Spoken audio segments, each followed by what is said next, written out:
2월 29일 공간 장전 시황 시작하도록 하겠습니다. 얼마 전까지만 하더라도 좀 시장에 연내 금리 인하 기대감까지 돌기도 했는데 이번에 좀 동결 이후에 좀 강한 그런 분위기를 좀 의식을 했는지 파월 의장이 당장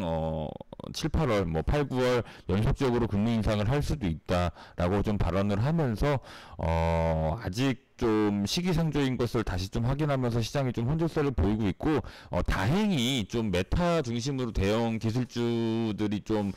상승을 해준 거는 좀 굉장히 좀 좋은 것 같아요. 국내 시장도 지금 요거는 국내 시장도 좀 VR 관련주 위주로 좀 지켜봐야 될 흐름이 있고, 현재 좀 미국 정부가 중국 대상으로 AI 반도체 수출에 대한 제재를 좀 검토하고 있다라는 소식으로 엔비디아를 비롯한 좀 상승 중이던 반도체 관련주들이 조금 이제 부담스럽고 좀 이제 환기를 좀 시켜줘야 될 그런 부분들이 왔기 때문에 이런 부분들이 좀 국내 증시에도 좀 영향을 좀 미칠 수가 있고,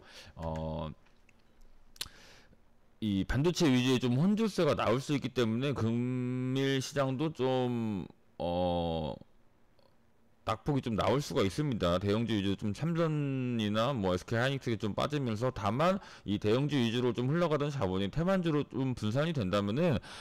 좀 한 2주 동안 좀 맹맹하던 코스닥 시장이 오히려 조금 더 활발하게 움직일 가능성이 높아질 수 있겠죠.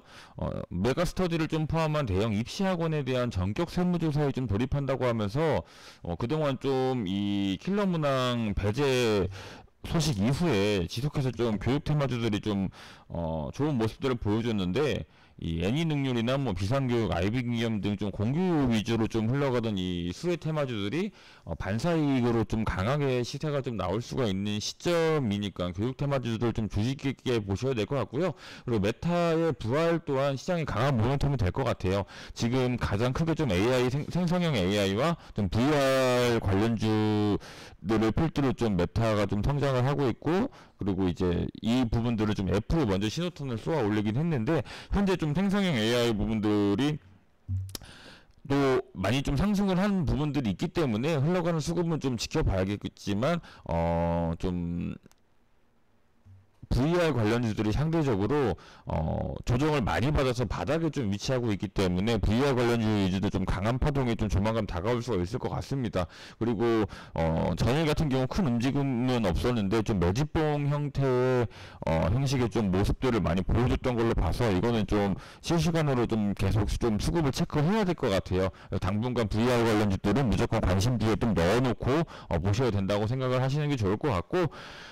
조만간 주도수급으로 좀 강하게 치고 올라올 가능성도 높다고 봅니다. 그래서 기존 시장 주요 수급들과 좀 더불어서 오늘 같은 경우는 이제 교육 테마주, VR 관련주들 좀 중점적으로 좀 집중 체크하면서 시장 준비해 보도록 하겠습니다.